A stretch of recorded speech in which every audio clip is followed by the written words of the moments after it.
اور چلتے ہیں ہم. جب رسول اللہ صلی اللہ علیہ وسلم کو اللہ نے عربوں میں نبی بنا کے بھیجا تو اللہ نے اپنی نعمتیں گنوائیں عربوں پہ کہ بھائی اللہ نے تم پر کیا کیا انعامات کیے ہیں. تو ان انعامات کا تقاضا یہ ہے، شکر یہ ہے کہ تم اللہ کے بھیجے ہوئے پیغمبر پر ایمان لے کر آؤ. ان انعامات میں اللہ نے ایک یہ انعام بیان کیا کہ تمہارے پاس بیت اللہ ہے، اللہ کا گھر ہے جس کے تم رکھوالے ہو. ساری دنیا تمہیں عزت کیوں دیتی ہے کہ تم بیت اللہ کی چابیاں تمہارے پاس ہیں، تو اس کی قدر کرو. اور اللہ نے کیا فرمایا؟ لِإِيلَافِ قُرَيْشٍ إِيلَافِهِمْ رِحْلَةَ الشِّتَاءِ وَالصَّيْفِ فَلْيَعْبُدُوا رَبَّ هَذَا الْبَيْتِ. اللہ فرماتے ہیں ہم نے قریش پر یہ احسان کیا ہے. وہ احسان میں بھی بتاتا ہوں. اس احسان کا تقاضا یہ ہے، اس کا شکر یہ ہے کہ اس گھر جو بیت اللہ تمہارے پاس ہے اس کے رب کی عبادت کیا کرو. اور احسان اللہ نے کیا بیان کیا؟ ایلافہم رحلۃ الشتاء والصیف. اللہ نے فرمایا اللہ نے تمہارے لیے تجارت کرنے کے لیے گرمیوں کے سفر کو بھی آسان کر دیا اور سردیوں کے سفر کو بھی آسان کر دیا. بھائی بعض جگہ تجارت سردیوں میں ہوتی ہے اور تاجر گرمیوں میں کیا کر رہے ہوتے ہیں؟ بیٹھے ہوئے ہوتے ہیں آرام سے، کہہ رہے ہیں یار ہماری جو پروڈکٹ ہے وہ گرمیوں میں سردیوں میں برف بکے گا. بھائی آپ برف کی دکان کھول کے بیٹھ گئے دسمبر میں، ٹھیک ہے نا، اور ٹائمنگ اس کی رات 12 بجے سے صبح 6 بجے تک، تو وہ بکے گی؟ ہر چیز کا موسم ہوتا ہے نا. تو اللہ فرماتے ہیں ہم نے تم پہ تجارت کے ایسے دروازے کھولے ہیں کہ تم شام کا سفر کرتے ہو بزنس کے لیے، گرمیوں میں بھی کرتے ہو اور سردیوں میں. کتنی بڑی اللہ نے نعمت کے طور پہ بیان کیا. کہا کہ تمہارے لیے بزنس کو ہم نے آسان کر دیا. اس آسانی کا شکر یہ ہے کہ اس گھر کے رب کی عبادت کرو. اس سے پتا چلتا ہے کہ بزنس کسی کے لیے آسان ہو جانا اور بزنس کے لیے ٹریولنگ آسان ہو جانا یہ اللہ کی بہت بڑی نعمتوں میں سے ایک بڑی نعمت ہے.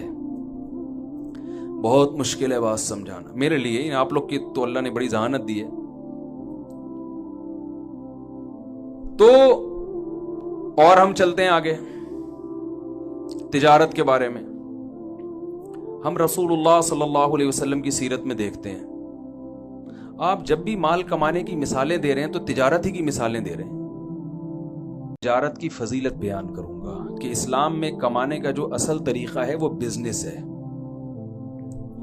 پھر میں بعد میں بتاؤں گا کہ ایک مسلمان تاجر میں اور ایک غیر مسلم میں کیا فرق ہوتا ہے. تجارت کی فضیلت قرآن سے بھی ثابت، احادیث سے بھی ثابت. قرآن مجید میں اللہ تعالی نے جہاں بھی کمانے کا ذکر کیا ہے، پیسوں کا ذکر کیا ہے، تو اس میں تجارت کے ذریعے کمائی کا ذکر ہے. ملازمت کے ذریعے کمائی کا کہیں ذکر ملتا ہی نہیں ہے. سورہ جمعہ جب نازل ہوئی تو ہوا یہ تھا کہ رسول اللہ صلی اللہ علیہ وسلم جمعہ کا خطبہ دے رہے تھے. ایک تجارتی قافلہ آیا تو کچھ صحابہ اٹھ کے اس سے تجارت کرنے چلے گئے. قرآن نے کہا وَإِذَا رَأَوْا تِجَارَةً أَوْ لَهْوًا انفَضُّوا إِلَيْهَا وَتَرَكُوكَ قَائِمًا. اے نبی جب یہ لوگ کوئی تجارت دیکھتے ہیں تو خطبے میں آپ کو چھوڑ کے چلے جاتے ہیں. صحابہ کو تنبیہ کی کہ آئندہ ایسا نہیں کرنا. اس سے یہ بھی پتہ چلتا ہے کہ صحابہ کے کمانے کا ذریعہ کیا تھا؟ بزنس، تجارت. یہ تو پتہ نہیں انگریزوں کے آنے کے بعد ہم کماؤ پوت بنے، دفتروں میں جا کے کوئی کلرک بن کے بیٹھا ہوا ہے اور کوئی، مجھے تو چونکہ یہاں سارے تاجر ہیں اس لیے مجھے کوئی شرمندگی نہیں ہوگی بیان کرنے میں، ورنہ میں بیان کرتا ہوں مجھے ڈر لگتا ہے کہ کوئی اپنی بے عزتی محسوس نہ کرے. تو یہ تو انگریز کے آنے کے بعد مسلمان ہٹے ہیں تجارتوں سے اور یہودیوں کے ہاتھ میں تجارت گئی ہے. مسلمانوں کے کمانے کا جو ذریعہ ہوا کرتا تھا وہ بزنس ہوتا تھا، وہ ملازمت نہیں ہوتی تھی. قرآن مجید میں اللہ نے جہاں حج کی آیات نازل کی، صحابہ کرام پہ جب حج فرض ہوا، مدینہ سے مکہ جاتے حج کرنے کے لیے، تو وہ دیکھتے کہ کون سی پروڈکٹ مکہ میں ایسی ہے جو ہم مدینہ سے لے کے جائیں گے تو وہاں اس کی ویلیو مدینہ سے زیادہ ہے، اور جب مکہ سے مدینہ آئیں گے تو مدینہ کی مارکیٹ میں کون سی چیز ایسی ہے جو مہنگی ہے اور جو مکہ سے لا کے یہاں بیچیں گے تو وہ کیا ہوگی؟ سستی بک جائے گی. تو حج کے دوران ہم یہ بزنس بھی کریں گے. اس پہ بعض صحابہ کو خیال ہوا کہ بھئی عبادت کو بزنس کے ساتھ نہیں جوڑنا چاہیے. جب ہم حج کے لیے جا رہے ہیں تو خالص حج ہی ہوگا, اس دوران بزنس نہیں ہوگا. بھئی ہم حج کے لیے جا رہے ہیں تو یہ کیا مدینہ کی کوئی پروڈکٹ اٹھا کے وہاں لے گئے اور واپسی پہ مکہ سے لے کر وہاں گئے. دوسرا ایک بزنس یہ بھی ہوتا تھا کہ حج میں ساری دنیا کے لوگ آئے ہوئے ہیں تو بہت سے ملکوں میں بہت سی چیزیں نہیں ہیں جو ان کو مکہ میں ملیں گی, تو جو چیزیں ان کے ملکوں میں بیچی جا سکتی ہیں تو ان حاجیوں کو وہ چیزیں فروخت کر دی جائیں, تو ٹھیک ٹھاک پیسہ کما لیا جاتا تھا. لیکن بعض صحابہ کو خیال ہوا کہ حج کو تجارت کے ساتھ نہیں جوڑا جا سکتا. میں آپ کی آوازوں کا انتظار کر رہا ہوں کہ کب آپ فل ان دا بلینکس کریں گے تو مجھے لگے گا اب آپ صحیح جاگ گئے. حج کو تجارت کے ساتھ نہیں جوڑا جا سکتا, اس لیے انہوں نے منع کیا. قرآن کی آیتیں نازل ہوئیں, لیس علیکم جناح ان تبتغوا فضلا من ربکم, تم پر کوئی گناہ نہیں ہے کہ جب تم حج کرنے جاؤ تو وہاں اللہ کی روزی تلاش کرو.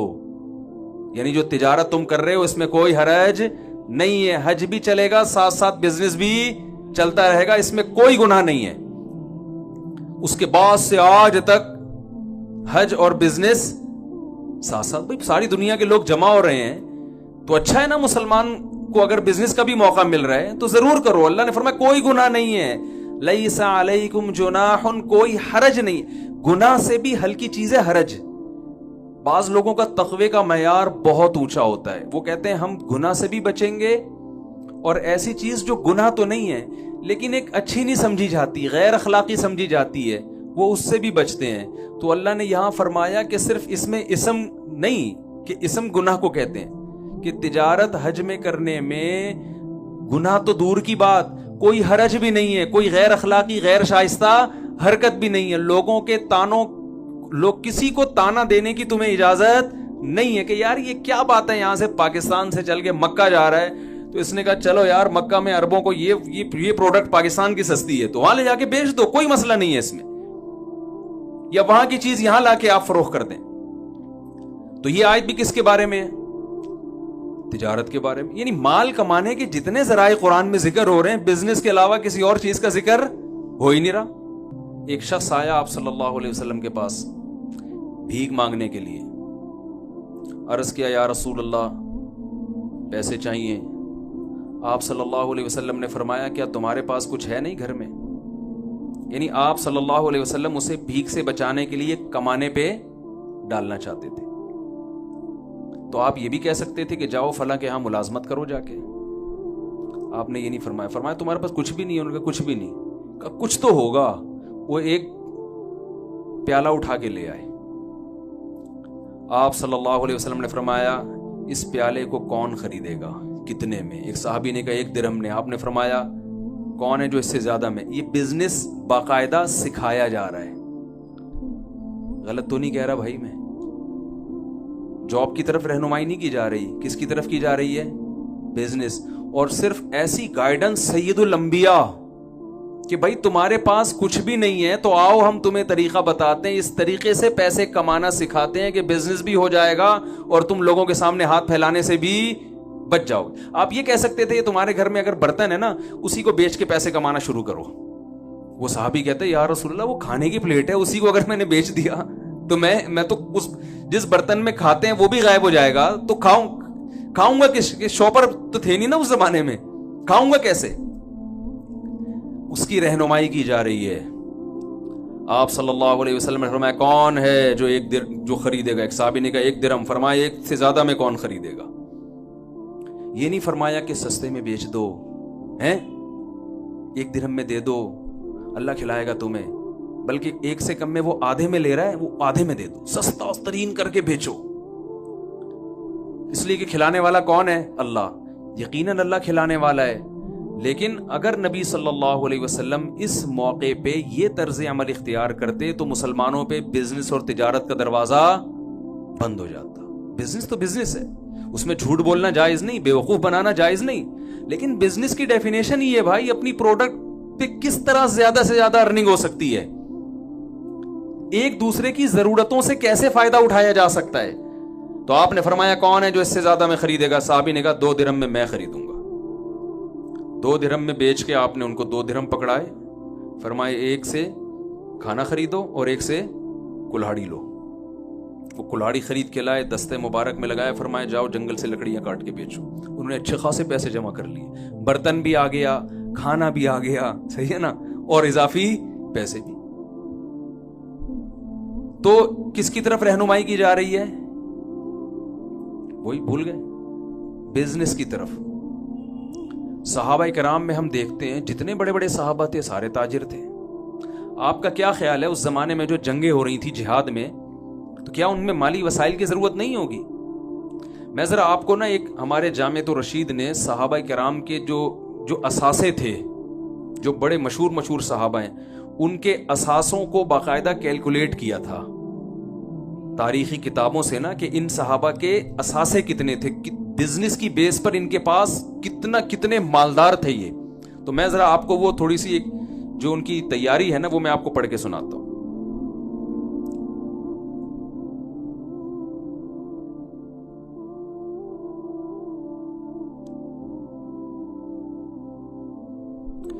حضرت ابو بکر رضی اللہ تعالی, یہ جامعۃ الرشید نے پوری تحقیق کر کے تاریخی کتابوں سے صحابہ کے اثاثے نکالے, سرمایہ کتنا کس کے پاس تھا.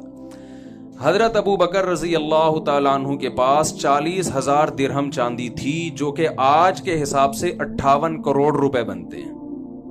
میں سمجھا پا رہا ہوں اپنی بات؟ اتنے بڑے بڑے رتبے والے صحابہ تھے, ان کے اثاثے کتنے تھے؟ 58 کروڑ روپے. حضرت عثمان رضی اللہ تعالیٰ عنہ کے پاس موجودہ دولت کی تفصیل کچھ یوں تھی: 3 کروڑ 5 لاکھ چاندی کے درہم, 1 لاکھ سونے کے دینار, اور خیبر, وادی قرا اور کنویں کی صدقہ کی گئی دولت کی مقدار 2 لاکھ سونے کے دینار. اس کے ساتھ ربضہ کے مقام پر ان کی 1000 اونٹ تھے. اگر ہم ان ابن کثیر کے پیش کردہ اعداد و شمار کو حتمی مانیں تو سونے اور چاندی کی موجودہ قیمت کے اعتبار سے جو حضرت عثمان کے اثاثے بنتے ہیں 11 ارب 90 کروڑ 5 لاکھ روپے. یہ کس کے اثاثے تھے بھائی؟ بولو نا یار, کیا ہو گیا بھائی؟ تو میں آپ کو پیسے کمانے کی ترغیب دے رہا ہوں. آپ پہلے مولوی سنیں گے یار ہمیں پیسے کمانے کی ترغیب دے رہی ہے, لیکن میں اس کو سیٹنگ پہ لاؤں گا ابھی, ٹھیک ہے نا. تو کتنے اثاثے ہوئے؟ 11 ارب 90. یہ باقاعدہ تحقیق ہے, یعنی ایسے ہی نہیں ہے کہ ایسے کسی نے اندازہ. 11 ارب 90 کروڑ 5 لاکھ روپے آج کے زمانے کے حساب سے حضرت عثمان رضی اللہ تعالیٰ کے پاس جو ایک ریشو تھا نا کہ اتنی مالیت ان کے پاس رہا کرتی تھی. عبد الرحمن ابن عوف رضی اللہ عنہ کا نام بھی آپ نے سنا ہوگا. یہ انہوں نے ایک موقع پر جو ہے نا جہاد میں 40,000 درہم دی ہیں, جو 58 کروڑ روپے بنتے ہیں.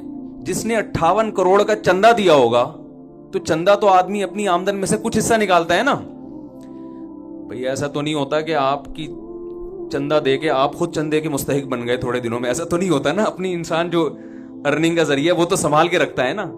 تو حضرت عثمان رضی اللہ تعالیٰ عنہ نے میدان جہاد میں ایک مرتبہ جو چندہ دیا اس کی تعداد کتنی تھی؟ میں چندہ نہیں مانگوں گا آپ سے, بے فکر رہے ہیں. آپ کہیں اچھا بھی ہمیں یہ بلوا کے نا آہستہ آہستہ لائیں گے کہ اب آپ بھی کچھ 2-3 کروڑ نکالیں. تو 58 کروڑ روپے حضرت عثمان نے کیا دیا؟ چندہ. ایسے بہت سارے صحابہ ہیں, یہ پوری ان کی جو ہے تحقیق لکھی ہوئی, میں پڑھوں گا تو کافی ٹائم ہو جائے گا. جتنے بڑے بڑے محدثین ہیں وہ سارے کیا تھے؟ تاجر. خود رسول اللہ صلی اللہ علیہ وسلم نے نبوت سے پہلے کمانے کا جس چیز کو ذریعہ اختیار کیا وہ کیا تھی؟ تجارت. آپ نے پوری زندگی تجارت, ہاں بکریاں چرائی ہیں, وہ ملازمت تھی. وہ اس لیے کہ رسول اللہ صلی اللہ علیہ وسلم نے فرمایا کوئی نبی دنیا میں ایسا نہیں آیا جس سے اللہ نے بکریاں نہ چروائی. وہ ایک مصلحت ہے, قوت برداشت پیدا کروانا وہ ایک الگ چیز ہے. لیکن آپ صلی اللہ علیہ وسلم کی جو غربت کو, مسکنت کو اللہ نے دور کیا وہ بھی تجارت کے ذریعے. ابھی قاری صاحب نے سورہ ضحیٰ کی تلاوت کی نا, وَوَجَدَكَ عَائِلًا فَأَغْنَا, اے نبی ہم نے آپ کو غریب اور مسکین پایا سو ہم نے آپ کو مالدار بنا دیا. یہ مالدار کیسے بنایا کہ حضرت خدیجہ رضی اللہ تعالیٰ عنہ کے پاس پیسہ تھا, پیسے کو انویسٹ کرنے کے لیے کوئی ایماندار آدمی نہیں مل رہا تھا. انہوں نے نبی صلی اللہ علیہ وسلم سے نکاح کیا کہ پیسہ میرا ہوگا اور اس پیسے سے کاروبار کون کریں گے؟ رسول اللہ صلی اللہ علیہ وسلم. اس سے اللہ تعالیٰ نے آپ صلی اللہ علیہ وسلم کے مال میں بھی اضافہ کیا اور حضرت خدیجہ رضی اللہ تعالیٰ عنہ کے مال میں بھی اضافہ کیا. تو ہم اگر اس پہ میں بہت کچھ کہا جا سکتا ہے تجارت کی فضیلت پر. اسلام کا جو مزاج وہ بھی کیا ہے؟ تجارت کا ہے. اس لیے کہ اسلام کسی کی غلامی پسند بولے نا بھائی نہیں کرتا. ایسا نہ ہو آپ کے سارے امپلائی چھوڑ کے بھاگ جائیں کہ ہم اپنی کمپنیاں کھول رہے ہیں. اسلام غلامی کو کیا، اسلام کا مزاج میں غلامی نہیں. غلامی صرف کس کی ہوگی؟ بولے نا بھائی اللہ کی ہوگی. تو آپ بتاؤ، تاجر اپنا کھاتا ہے نا، اپنی مرضی سے آفس پہنچے گا، جب دل چاہے گا دکان بند کر دے گا. ملازم کو یہ سہولتیں ہیں. بلکہ دفتروں میں جو آج کل حالات چل رہے ہیں نا، اس میں تو آپ کو پتہ ہے کہ باس کو مکھن لگانے کے علاوہ کوئی اور کام ہوتا ہی نہیں ہے. پیٹھ پیچھے بیٹھ کے صبح سے شام تک برائیاں کرتے رہیں گے اس کی. جیسے ہی آئے گا تو سر کیونکہ اس کو پتہ ہے نچوڑ تیل کہاں سے نکلے گا، اسی کنویں سے نکلے گا. تو اسلام کے مزاج میں کیا ہے؟ سر اٹھا کے جینا. یہ تاجر تو سر اٹھا کے جی سکتا ہے، ملازم سر اٹھا کے نہیں جی سکتا. ملازمت میں آپ کی محنت کا فائدہ کون اٹھائے گا؟ جس کے آپ ملازم ہیں. فائدہ سارا وہ اٹھائے گا. میں دنیا میں الحمدللہ میرے اب سفر ہونے شروع ہوئے ہیں. بہت سارے ملکوں میں جانا ہوا، پاکستان میں بہت سی جگہوں میں جانا ہوا. میں نے جتنا کامیاب تاجروں کو دیکھا اتنا کسی اور کو نہیں دیکھا. اور تجارت کے لیے میرا ایک اصول بن گیا کہ اس کے لیے انٹر میں فیل ہونا ضروری ہے. یعنی اتنے میں نے تجربے کیے نا کہ جس کو بھی میں نے دیکھا نا کروڑوں اربوں میں کھیل رہا ہے، وہ اسکول کا بھاگا ہوا ہے. معذرت کے ساتھ شاید میرا تجربہ غلط ہو. ابھی سیالکوٹ میں ایک تاجر ہیں، انہوں نے بہت اللہ نے ان کو نوازا ہے، ایکسپورٹ ہوتا ہے ان کا مال، بہت کروڑپتی آدمی ہے. میں پچھلے ہفتے سیالکوٹ میں تھا تو کسی ہوٹل میں ہم ٹھہرے ہوئے تھے. وہاں اتفاق سے کراچی کے ایک تاجر کی ملاقات ہو گئی. وہ کراچی کی اردو جب ہم نے بولی تو وہ ایک دم کان کھڑے ہو گئے، یار یہ کراچی کی اردو کا لک کہاں سے آ رہا ہے. وہ فوراً مڑ کے میری طرف آئے تو کہہ رہے ہم تو آپ سے اڑے تڑے بھی ہم نے لیاری سے سیکھا ہے. ٹھیک تو ہم کب سے آپ کو تلاش کر رہے ہیں. اب وہ جو سیالکوٹ کے اصل تاجر تھے وہ بھی، یہ کراچی والے بھی، یہ امریکہ سے آئے ہوئے تھے، امریکہ میں بزنس کر رہے ہیں. میں نے دونوں کی کوالیفیکیشن پوچھی تو کوئی بھی انٹر سے آگے نہیں بڑھ سکا. اور ان کی کامیابی کی وجہ یہی تھی کہ وہ انٹر سے آگے بولے نا بھائی نہیں بڑھ سکے. اگر وہ پڑھ لیتے تو میرا خیال ہے وہ ذاتی ایئرپورٹ نہ بنا رہے ہوتے اپنا. ٹھیک ہے نا. دبئی گیا ہوں، وہاں بڑے بڑے تاجروں سے ملا، سارے اسکول کے بھاگے ہوئے. بھاگنے کی ترغیب نہیں دے رہا کہ آپ اپنے بچوں کو اسکول سے بھاگیں، لیکن پتہ نہیں وہ قدرت کا سسٹم ایسا ہے، نظام ایسا ہے. یہ بتانے کے لیے آپ کو یہ میں تجربہ شیئر کر رہا ہوں آپ کے ساتھ. دبئی میں بڑے بڑے تاجروں سے میری ملاقات ہوئی جو کروڑوں میں کھیل رہے ہیں، سب اسکول کے بھاگے ہوئے اور سب غریب فیملی سے جن کا تعلق تھا. تو تجربے سے ہم نے یہ سیکھی کہ تجارت کے لیے پیسہ بالکل بھی نہیں چاہیے. یہ تجربہ ابھی تو شیئر کر سکتا ہے نا انسان. ایسے میں آئی بی اے یونیورسٹی میں میرا بیان تھا، موضوع یہی بزنس تھا. تو میں نے ان کو ایک بات بتائی، میں نے کہا بہت معذرت کے ساتھ، اچھا میں ایک پٹھان کو لے گیا اپنے ساتھ. وہ بیچارہ کچرا چنتے چنتے نا کروڑپتی بن گیا. کچرا چنتے چنتے، کچرے میں کیا ہوتا ہے کہ بھائی اس کو پتا چل گیا بھائی جو ہے نا کاپر کیا ہوتا ہے، تانبا، پیتل، لوہا، ہر چیز کا فرق وہ پہچان گیا. ہوتے ہوتے ہوتے ہوتے اس نے وہی ظاہر اپنی دکان بنا لی اسکریپ کی. پھر ہوتے ہوتے یہ جو ہے نا اتنا اللہ نے اس کا بزنس کہ وہ کروڑپتی، اس کے تو 20-30 تو اکاؤنٹ ہیں اس کے. میرا آئی بی اے یونیورسٹی میں بیان تھا، میں نے اس کو فون کیا، میں نے کہا آ جا بھائی تو. اور میں نے کہا اسی ڈریس میں آنا جس میں تو سارا دن گھومتا پھرتا، وہ کوٹ ٹائی وائی کی وہ پہنتا بھی نہیں ہے. میں نے کہا تاکہ میں ان کو بتاؤں کہ تم تجارت پڑھ رہے ہو، تاجر بنو گے نہیں. تم تاجر ایسے بنتے ہیں جیسے یہ بنا ہے. تو وہ آگے اپنے وہ جیسے نارمل ڈریس میں بیچارہ سیدھا سادہ سا پٹھان، ایک شلوار کا پائنچا یہاں، دوسرا پائنچا یہاں آ گیا. میں نے کہا بتاؤ یار، میں نے یونیورسٹی کے لڑکوں کے سامنے اس کو کھڑا کیا. میں نے کہا آپ کیا سمجھتے ہیں یہ کیا ہے؟ انہوں نے کہا ایسے بیچارہ سیدھا سادہ سا کوئی ہوگا، ان کے خیال میں کہیں چوکیداری کر رہا ہوگا. میں نے کہا بھائی اس کی اتنی چیک بکیں ہیں نا کہ اس کو گننے کے لیے ایک بندہ چاہیے. ٹھیک ہے، گاڑیاں ہی ایسے بدلتا ہے جیسے آپ پینٹ بدلتے ہو. اور میں نے کہا شروع اسکول کتنا پڑھا ہے؟ ایک جماعت بھی اسکول میں نہیں پڑھا ہوا. صرف محنت، ایمانداری جو ٹائم لوگوں کو پیمنٹ کا دے رہا ہے اس میں 1 سیکنڈ بھی آگے پیچھے نہیں. میں نے اس کو 8 بجے کا ٹائم دیا تھا پہنچنا ہے, میں تھوڑا لیٹ ہو گیا, وہ ٹائم سے پہلے پہنچا ہوا تھا. تو میں نے کہا آپ لوگ جو بزنس پڑھ رہے ہیں نا, تو یہ ذہن میں رکھیں آپ بزنس کے علاوہ دنیا کا ہر کام بول لو نا بھائی یہ ماہرین کہتے ہیں, میں تو مولوی آدمی, میں کیا ایسی باتیں کر سکتا ہوں, لیکن ہم نے ماہرین سے سنا ہے کہ جو بزنس پڑھتا ہے وہ دنیا میں بزنس کے علاوہ دنیا کا ہر کام بولو نا بھائی کیا ہو گیا. آپ کے فائدے کی باتوں کے لیے میں بیٹھا ہوں, یہ پہلے بتا دوں میں آپ کو. تو ہم دنیا میں جہاں بھی گئے, میں ملیشیا گیا, وہ میں نے پٹھان تاجر دیکھے, سیدھے سادے پہاڑوں کے رہنے والے, کروڑوں میں کھیل رہے ہیں وہ.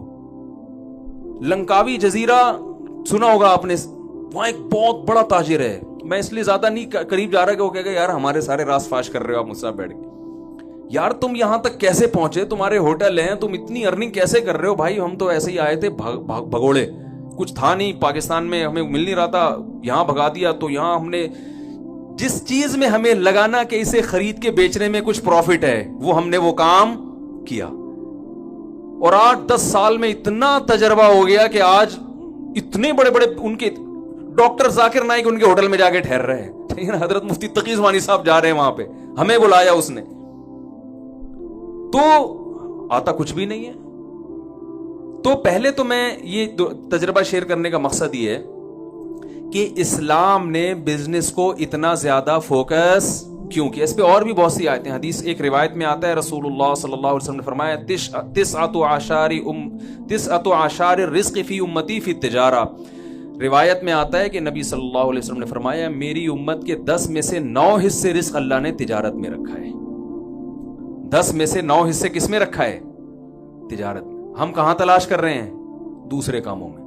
حضرت عمر رضی اللہ تعالی عنہ کا ارشاد ہے کہ مجھے اللہ کے راستے جہاد میں موت کے بعد سب سے زیادہ جس راستے میں موت محبوب ہے وہ یہ ہے کہ میں تجارت کرتا ہوا دنیا سے چلا جاؤں. جہاد کے بعد جو شہادت ہے اس کے بعد اگر میں چاہتا ہوں کسی راستے میں موت آئے تو وہ کون سی راستہ ہے؟ کہ میں تجارت کر رہا ہوں. تو بھائی اسلام نے اتنا فوکس کیوں کیا ہے؟ سوال یہ پیدا ہوتا ہے نا, تجارت کو اتنا فوکس کیوں کیا ہے؟ ایک وجہ تو یہ ہے رسول اللہ صلی اللہ علیہ وسلم نے فرمایا المؤمن القوی خیر من المؤمن الضعیف. طاقتور مومن اللہ کو کمزور مومن سے زیادہ بولنے نا بھائی کیا ہو گیا پسند ہے, محبوب ہے. طاقتور مومن اللہ کو زیادہ محبوب کیوں ہے؟ کیونکہ مسلمان کے طاقتور ہونے سے اسلام طاقتور ہوگا. علماء کہتے ہیں یہاں طاقت سے صرف جسمانی قوت مراد نہیں ہے. طاقت کی ڈیفینیشن یہ ہے کہ آپ وہ کچھ کر سکتے ہو جو دوسرا نہیں کر سکتا. تو جسمانی لحاظ سے بھی آپ طاقتور ہوں تو آپ وہ کچھ کر سکیں گے جو کمزور, آپ 4 شادیاں کر سکیں گے, کمزور کر سکتا ہے معذرت کے ساتھ ہے بھائی, کمزور آدمی کر سکتا ہے. تو آپ وہ کچھ کر سکتے ہیں جو کمزور نہیں کر سکتا. تو جیسے جسمانی طاقت اگر آپ کے پاس ہے تو آپ وہ کچھ کر سکتے ہیں جو کمزور نہیں کر سکتا. تو اسلام یہ چاہتا ہے کہ مسلمانوں کے پاس مالی طاقت بھی دوسروں سے زیادہ ہو. ان الذين كفروا ينفقون اموالهم ليصدوا عن سبيل الله. فرمایا جو کافر ہے وہ اپنا مال خرچ کرتا ہے اسلام کو ختم کرنے کے لیے, اور ایمان لانے والے اپنا مال خرچ کرتے ہیں اسلام کو پھیلانے کے لیے. حضرت مولانا شرف علی تھانوی رحمہ اللہ تعالی جب ہندوستان میں کسی مسلمان کا اچھا گھر دیکھتے, اچھی گاڑی دیکھتے تو فرماتے مجھے بڑی خوشی ہوتی ہے, اس لیے کہ مسلمان کے طاقتور ہونے سے ہندوستان میں اسلام کیا ہوگا؟ طاقتور. بنی اسرائیل جو پسے ہیں اس لیے کہ وہ سب کچھ ان کے ہاتھ سے نکل گیا, فرعون نے غلام بنا لیا ان کو. اور آپ کو پتا ہے یہودی انتہائی اقلیت میں, اگر کہا جائے نا کہ دنیا میں سب سے کم آبادی یہودیوں کی ہے تو غلط نہیں ہے, لیکن سب سے زیادہ پاورفل کون ہے؟ یہودی ہے. کیونکہ بزنس سارا کس کے ہاتھ میں ہے؟ یہودیوں کے ہاتھ میں. پیپسی کولا ان کی, کوکا کولا ان کی, اور ہماری جب کولا آتی ہے زمزم کولا, مکہ کولا, نام سے ہی لگ رہا ہوتا ہے کہ بھائی یہ اس میں روحانیت ڈال کے کوئی ٹیسٹ لایا کرنی ہے, ٹھیک ہے نا. دوسری بات یہ, میں ایک حدیث سنا کے اپنے بات کو تھوڑی دیر بس 10-15 منٹ بات کروں گا انشاءاللہ, پھر بات کو ختم کرتا ہوں میں. اب جو میں کہنا چاہ رہا ہوں ایک مثال سے سمجھاؤں گا. ایک صحابی کو رسول اللہ صلی اللہ علیہ وسلم نے دیکھا کہ درخت لگا رہے ہیں. آپ صلی اللہ علیہ وسلم نے انہیں فرمایا کہ تمہیں حدیث کا مفہوم ہے، کیا تمہیں یقین ہے کہ جب تک یہ درخت پھل دے گا تم اس وقت تک زندہ بھی رہو گے؟ انہوں نے فرمایا نہیں۔ فرمایا پھر اتنی لمبی لمبی امیدیں ہیں بھائی، تمہیں کیا پتا؟ شعر لکھا ہوتا ہے نا، میں KPK میں کسی کام سے گیا تو وہاں میں جب سویا نا، تکیے پہ شعر لکھا ہوا تھا، آگاہ اپنی موت سے کوئی بشر نہیں، سامان 100 برس کا پل کی خبر نہیں۔ میں نے کہا یار یہ ادھر لکھنے کا شعر نہیں ہے، سونے کے لیے آدمی لیٹ رہا ہے اور تکیے پہ اتنے خطرناک قسم کا شعر۔ میں نے کہا یار یہ شعر بالکل درست ہے، لیکن یہ تکیے پہ سونے کے تکیے جو رات کو سوتا ہے آدمی، وہاں لکھنے کا نہیں ہے۔ یہ تو ویسے آدمی کہیں بازار میں لکھنے کا ہے کہ وہاں موت سے ڈرو، یہاں تو میں نے کہا نیند نہیں آئے گی۔ تو لیکن شعر درست ہے یا نہیں ہے؟ تو آپ صلی اللہ علیہ وسلم نے فرمایا کہ تمہیں کل کا خبر نہیں اور تم درخت لگا رہے ہو، ہے بھائی درخت لگا رہے ہو تم۔ اس حدیث سے کیا لگ رہا ہے؟ جو میسج مل رہا ہے سرسری طور پر اگر دیکھا جائے، میسج یہ مل رہا ہے کہ درخت لگانا اسلام میں کوئی اچھا کام بول لینا بھائی، دیکھو تو نہیں ہے، بولنے میں کیا جا رہا ہے؟ درخت لگانا اسلام میں کوئی اچھا کام نہیں ہے۔ جو بھی درخت لگائے گا، مولوی صاحب یہ حدیث پیش کریں گے، یار وہ صحابی لگا رہے تھے درخت، اور آپ صلی اللہ علیہ وسلم نے فرمایا تمہیں کل کا پتہ نہیں، پلاننگ، کھجور کا درخت تو 5 سال بعد جا کے پھل دیتا ہے، 5 10 سال کی پلاننگ کر رہے ہو، کوئی فائدہ نہیں ہے۔ لہذا یہ جو لگے ہوئے ان کو بھی کاٹ دو، تاکہ دنیا سے محبت جڑ سے کیا ہو جائے، ختم ہو جائے۔ اس حدیث سے یہ پتہ چل رہا ہے۔ لیکن دوسری حدیث میں آتا ہے، صحیح مسلم کی حدیث، آپ صلی اللہ علیہ وسلم نے فرمایا جس نے درخت لگایا، زندہ نہیں رہا، وہ پھل تک اس کے پھل نہیں دیکھے، مر گیا، جب تک لوگ اس درخت سے فائدہ اٹھائیں گے اس کا پھل کھائیں گے، حتیٰ کہ پرندے بھی اس درخت سے جو فائدہ اٹھائیں گے، جانور بھی جو فائدہ اٹھائیں گے۔ جانوروں کا کیا فائدہ ہوتا ہے؟ گھونسلے بنا کے رہتے ہیں، اس سے چگتے ہیں، لوگ سایہ حاصل کرتے ہیں۔ فرمایا پرند اور چرند بھی جو فائدہ اٹھائیں گے، اس کو قبر میں اس کا ثواب بولے نا بھائی ملتا رہے۔ دیکھو دونوں حدیث ایک دوسرے کی اپوزٹ۔ اس حدیث سے کیا پتہ چلتا ہے؟ درخت بولو نا بھائی لگانے چاہیے، یہ پتہ چل رہا ہے نا۔ پہلی والی حدیث سے پتہ چل رہا ہے نہیں لگانا چاہیے، دوسری سے پتہ چل رہا ہے لگانے چاہیے۔ تو ظاہر ہے ایک پیغمبر 2 متضاد باتوں کا حکم تو نہیں دے سکتے نا۔ اصل میں پہلے جو منع کیا جا رہا ہے اس میں درخت لگانے سے مقصد کچھ اور تھا، یہاں جو لگانے کی ترغیب دی جا رہی ہے اس سے مقصد کچھ اور ہے۔ درخت ایک ایگزامپل ہے، درخت ایک ایسی چیز ہے کہ جتنا ہوتا ہے، جتنا نظر آتا ہے نا تو اتنا نہیں ہوتا، بلکہ اس کے پھل ہیں، اس کے ثمرات ہیں، جس کو پھل کہا جاتا ہے، اس کا پروفٹ ہوتا ہے۔ ایک آم کی گٹلی لاکھوں آم پیدا کرتی ہے کہ نہیں کرتی؟ تو درخت کا بیسک مقصد یہ ہوتا ہے کہ ایک آم کی گٹلی ڈالوں گا، یہ ضائع ہو رہی ہے، انویسٹمنٹ ایک آم کی گٹلی کی ہے اور پروفٹ لاکھوں آم کی شکل میں۔ ایک کھجور کی گٹلی دفن کی جا رہی ہے، ضائع ہو رہی ہے نا، آپ کی گٹلی آپ نے زمین میں دبا کے ضائع کر دی، اس لالچ میں ضائع کرتے ہو یار، یہ انویسٹمنٹ ہے، اس کا جو پروفٹ ہوگا کھجور، لاکھوں کھجور پیدا ہوں گے، تو ایک ضائع کرنے میں کوئی حرج نہیں ہے۔ بزنس بھی یہی ہے، یہ تو ایک مثال ہے حدیث میں جو ہر جگہ فٹ کی جا سکتی ہے کہ آپ نے اگر اپنی صرف دنیا کو سامنے رکھ کے کاروبار کرنا ہے تو آپ صلی اللہ علیہ وسلم آپ کو بتا رہے ہیں کہ بھائی تم 20 30 سال کی پلاننگ کر رہے ہو، کل کوئی ٹرک کو چل کے چلا گیا، یہ سب فیکٹری کیا ہو جائے گی، تباہ و برباد، یہ اچھا سودا نہیں ہے۔ تم نے کاروبار کرنا ہے، بزنس کا درخت لگانا ہے، یہ سوچ کے کہ زندہ رہا تو کھاؤں گا، نہیں رہا تو اولاد فائدہ اٹھائے گی، مسلمان فائدہ اٹھائیں گے، اس سے میں غریبوں کی مدد کروں گا، خود بھی کھاؤں گا، لوگوں کو بھی کھلاؤں گا، کیونکہ رسول اللہ صلی اللہ علیہ وسلم نے فرمایا الید العلیٰ خیر من الید السفلی، اللہ کو خرچ کرنے والا ہاتھ مانگنے والے ہاتھ سے زیادہ پسند ہے۔ اور آپ صلی اللہ علیہ وسلم نے فرمایا جو شخص اس نیت سے تجارت کرتا ہے کہ لوگوں کے سامنے ہاتھ نہ پھیلانا پڑے، سر اٹھا کے جیوں میں، کھلانے والا بنوں، کھانے والا نہ بنوں، اور ایمانداری کے ساتھ یہ کام کرے، تو قیامت کے دن آپ صلی اللہ علیہ وسلم کی صحیح حدیث ہے پیغمبروں کے ساتھ اس کا حشر ہوگا، انبیاء کے ساتھ اس کا حشر ہوگا۔ تو بزنس سے آپ کا مقصد آخرت ہونی چاہیے، اور آخرت آپ کو دنیا کی نعمتوں سے محروم نہیں کر رہی۔ یعنی آپ کہیں یار آخرت کا کانسیپٹ تو یہ، پھر ہم سب کچھ صدقہ کر دیا کریں، خود چنچی میں جایا کریں، غریبوں کو لینڈ کروزر خرید کے دیں. یہ نہیں ہے. ہمیں حدیث میں اس پہ بھی رہنمائی ملتی ہے. کتنا آسان دین ہے بھائی، کتنا بالکل فطرت اللہ التی فطر الناس علیہا. اللہ نے قرآن کی کو ڈیفائن کیا، فرمایا یہ وہی نیچر ہے جس پہ میں نے لوگوں کو پیدا کیا ہے. یہ کوئی ایسی ہوائی اور آسمانی باتیں کرے گا ہی نہیں. یہ سارے مذاہب دنیا میں تباہ کیوں ہو گئے؟ انہوں نے ایسے ایسے فلسفے پیش کیے نا جو لوگوں کی نیچر نے اس کو اپیل نہیں کیا. 4-6 مکھنچو تو جمع ہو گئے. عیسائیوں نے کہا کہ اللہ جب راضی ہوگا جنگلوں میں جا کے عبادت کرو، تو 4-6 چلے گئے، وہیں مر گئے. ٹھیک ہے نا. قوم نے اس کو ایکسپٹ نہیں کیا. سائنسدان پیدا ہوئے، انہوں نے کہا ترقی کرو یار، دنیا میں اللہ نے خربوزہ پیدا کیوں کیا اگر اسے کھانا نہیں ہے؟ آم پیدا کیوں کیا اگر اسے اوائڈ کرنا ہے، کھانا نہیں. تو اسلام وہ بات کرتا ہے جو کس کے مطابق ہوتی ہے؟ نیچر کے مطابق.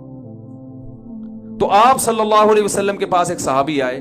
اچھا لوگ، میں یہ صحابی والی حدیث بیان کرتا ہوں بعد میں، پہلے میں ایک اشکال قائم کرتا ہوں کہ سوال یہ پیدا ہوتا ہے کہ اتنی فضیلت ہے تو آپ صلی اللہ علیہ وسلم نے پھر پیسہ کیوں نہیں کمایا؟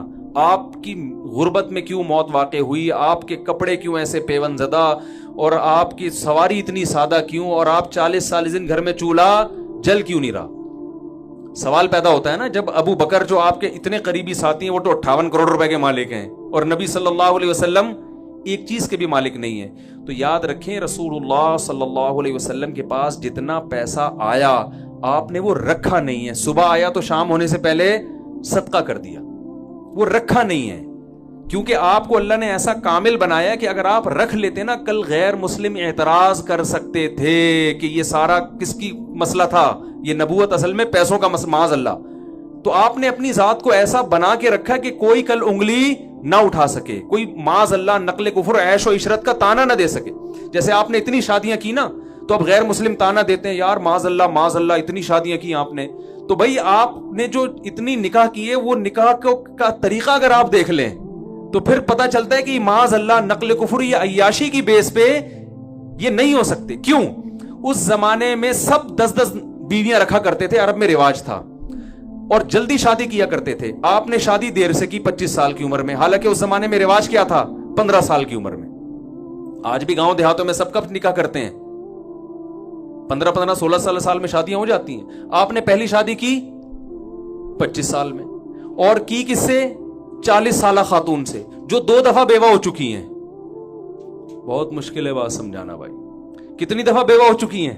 25 سال میں. نقل کفر نباشت. کوئی انسان جسے خواہشات پوری کرنے کا شوق ہو، اس زمانے میں جہاں جلدی شادیاں ہوتی ہیں اور درجنوں شادیاں ہوتی ہیں لوگوں کی، وہ شادی بھی 25 سال کی عمر میں کر رہے ہیں، اور اپنے سے 15 سال بڑی خاتون سے جو 2 دفعہ بیوہ ہو چکی ہیں. اور پھر آپ صلی اللہ علیہ وسلم نے 25 سال انہی پر اکتفا کیا ہے، جبکہ عرب میں ایک بیوی پر قرات کو معیوب سمجھا جاتا تھا. آج بھی لوگ معیوب سمجھتے ہیں. آپ جا کے بتائیں میری ایک بیوی ہے، وہ تمیز سے بات ہی نہیں کریں گے آپ سے. بولیں گے تم 2 شادیاں تو کرنی تھی، کیا انقلاب لے کر آؤ گے؟ معذرت تھوڑے سے یہ ٹاپک آ جاتا ہے، تڑکا لگ جاتا ہے اس کا. تو وہ معیوب سمجھتے تھے. اس کے باوجود آپ کیا کر رہے ہیں؟ اسی بیوہ کے ساتھ 50 سال تک آپ صلی اللہ علیہ وسلم نے ان کے ساتھ گزارا کیا ہے، جبکہ کلچر اس کو قبول نہیں کر رہا. اور ان سے اتنی محبت کی کہ امی عائشہ فرماتی ہے مجھے کسی پر ایسے رشک نہیں آتا تھا جتنا رشک حضرت خدیجہ پہ آتا. اس کے بعد آپ نے دھڑا دھڑ نکاح کیے، ہجرت کے بعد کثرت سے نکاح کیے، یہ بتانے کے لیے کہ وہ جو میں نے کیا تھا نا وہ میرا مزاج تھا، اب جو میں کر رہا ہوں وہ اسلام ہے. نہیں آ رہی بات؟ یہ والی باتیں تو بالکل سمجھ میں آئیں گی نہیں نا، وہ والی پھر بھی تھوڑی تھوڑی آ جائے گی. تو پھر آپ نے جلد نکاح کی ترغیب بھی دی. جو 15 سال کا شباب ہوتا ہے زمانہ، اس میں آپ نے ترغیب دی. گویا آپ نے بتا دیا کہ بھئی میں نے جو کچھ کیا اس کی ایک حکمت مسلک تھی، لیکن جب ہجرت ہو گئی ہے، اسلام کے تفصیلی حکام آ رہے ہیں، تو اب میں جو آرڈر کروں گا تم نے اس آرڈر کو فالو کرنا ہے. وہ آرڈر یہ ہے کہ نکاح میں تاخیر مت کرو. 25 سال میں نکاح اسلام میں تاخیر کی عمر سمجھی جاتی ہے، جلدی کرو نکاح. سمجھ میں آ رہی ہے بات؟ تو اللہ نے اپنے نبی سے کچھ ایسے کام کروائے ہیں تاکہ کل کوئی انگلی نہ اٹھا سکے. تو کوئی بدبخت ہمارے نبی کی شان میں گستاخی نہیں کر سکتا کہ آپ کو یہ تانا دے. بھائی اگر معاذ اللہ عیش کے لیے کیے تو پہلے کرتے نا. کوئی ہے نوجوان جس میں ظرف ہے جو 15 سالہ بڑی عورت سے نکاح بھی کرے اور 25 سال اسی کے ساتھ گزار دے؟ ایسے کوئی عیش و عشرت والا میرا خیال ہے مارکیٹ میں آج تک پیدا نہیں ہوا ہوگا. تو جو آج کل لوگ مارکیٹ میں، جس مارکیٹ کی بات، آپ تاجر لوگ ہیں نا تو مارکیٹ کا لفظ زیادہ سمجھیں گے آپ. تو ہمارے نبی صلی اللہ علیہ وسلم کو کچھ ایسے کام کروائے گئے. تو آپ کے پاس دولت بہت آئی مگر صبح آئی اور شام ہونے سے پہلے صدقہ. تو جب رکھا ہی نہیں ہے تو کپڑے کہاں سے پہنے ہیں؟ ٹھیک ہے نا، وہی پیون زدہ کپڑے، وہی خوراک آپ صلی اللہ علیہ وسلم کی. لیکن جن صحابہ نے پیسہ رکھا ان کو آپ نے منع نہیں کیا. اور یہ ترغیبات دی ہیں، المؤمن القوی خیر من المؤمن الضعیف، تجارت کے فضائل بیان کیے. اب میں یہ عرض کر رہا تھا کہ ایک صحابی رسول اللہ صلی اللہ علیہ وسلم کے پاس آئے، پراگندہ بال، پھٹے پرانے کپڑے. آپ نے فرمایا کیا تمہارے پاس پیسہ نہیں ہے جس سے تم اپنے کپڑوں کو درست کر لو، بالوں کو درست کرو؟ نے فرمایا ہاں. تو آپ صلی اللہ علیہ وسلم نے فرمایا ان اللہ یحب ان یرا اثر نعمتہ علی عبدہ، اللہ چاہتے ہیں کہ اللہ نے جب کسی کو کوئی نعمت دی ہو تو وہ اس کے چال ڈھال اور آثار میں، لباس پوشاک میں وہ نعمت جھلکنی چاہیے. تو اس میں ہمارے نبی نے ہمیں اجازت دے دی کہ پیسہ ہے تو تمہارے اوپر بھی اس کا اثر، بولیں بھائی، نظر. ایسا نہ ہو کہ کروڑوں کی مالیت ہے اور سفر چنچی میں کر رہے ہو. میں ایسے لوگوں کو جانتا ہوں، بہت پیسہ دیا. میرے پاس ایک زمانے میں تھی GTO 125 کاواساکی ہے، بڑی مشہور بائکوں کا ہمیں بڑا شوق رہا ہے. اب وہ میں افورڈ نہیں کر پاتا تھا اس وقت. میرے پاس اتنے بوتھ کا پیٹرول اتنا تھا کہ وہ کھڑے ہو جاؤ تو وہ ٹینکی نہیں بھرتی تھی. تو ہمیں کھلنے لگا، بائک چھوڑنے کا دل نہیں چاہتا تھا. اس زمانے میں بائکوں پہ گیسیں لگ رہی تھیں، ٹھیک ہے نا. ہم چلے گئے اکبر روڈ، ہم نے کہا یار اس پہ گیس لگا دو نا، یہ افورڈ نہیں کر پا رہا. تو اس زمانے میں ایک ہمارے جاننے والے تاجر تھے، بہت اللہ نے نوازا تھا. غیبت اس لیے نہیں کہ کوئی جانتا تھوڑی ہے کس کی بات کر رہا ہوں. تو وہ ہونڈا 50 لائے گیس لگوانے کے لیے. 50 لائے کیا لگوانے کے لیے؟ گیس کے لیے. میں نے کہا دیکھیں یہ ایک تو مجھ پہ تو سمجھ میں آتا ہے کہ میں 50 میں بھی لگاؤں تو شاید لوگ مان جائیں گے، آپ تو GTO پہ بھی نہیں لگاؤ. اور 50 جس کے بارے میں مشہور ہے کہ پیٹرول پمپ کے قریب سے لے کے چلے جاؤ تو وہ خوشبو سے ہی چلی جاتی ہے. تو مجھے وہ حدیث یاد آئی کہ بھائی اللہ یہ چاہتے ہیں کہ جب اللہ نے کسی کو نعمت دی ہو تو وہ نعمت اس پہ نظر آنی چاہیے. عربی میں 2 لفظ استعمال ہوتے ہیں کنجوس کے لیے. اردو میں تو کنجوسی کہتے ہیں نا، عربی میں کنجوسی کو ڈیفائن کرنے کے لیے 2 لفظ ہیں. ایک ہے بخیل، جو کامن اردو میں استعمال ہوتا ہے، بخیل آدمی ہے جس کو بخل کہا جاتا ہے. اور ایک ہے شحیح، شین اور بڑی ہے، پھر یا اور پھر بڑی ہے، حلوے والی ہے جسے کہتے ہیں، ٹھیک ہے نا. شحیح کہتے ہیں یہ کنجوسی کا سپرلیٹو ڈگری ہے. بخیل عربی میں کہتے ہیں وہ کنجوس جو دوسروں پہ خرچ کرتے ہوئے، جس کے پاس پیسہ ہو مگر دوسروں پہ خرچ کرتے ہوئے جان نکلتی ہو، اس کو کیا کہتے ہیں عربی میں؟ بخیل. اور شحیح اس کو کہتے ہیں جس کمبخت کی اپنے اوپر خرچ کرتے ہوئے بھی، بولو بھائی، جان نکل. یہ کنجوسی کی سپرلیٹو ڈگری ہے کہ اتنا کچھ ہے، نہ کمبخت گاڑی صحیح رکھتا ہے، نہ گھر صحیح بناتا ہے، نہ کھاتا صحیح ہے. تو اسلام نے اس کو پسند نہیں کیا کہ آپ دولت رکھیں اور جھلکے نہ، آپ سے نظر نہ آئے. نبی صلی اللہ علیہ وسلم نے رکھی نہیں ہے. تو یا تو اتنا بڑا ظرف ہو کہ رکھنا ہی نہیں ہے، تو اتنا بڑا ظرف تو مارکیٹ میں میرا خیال ہے شارٹ چل رہا ہے، اور ہمیں اجازت بھی نہیں ہے.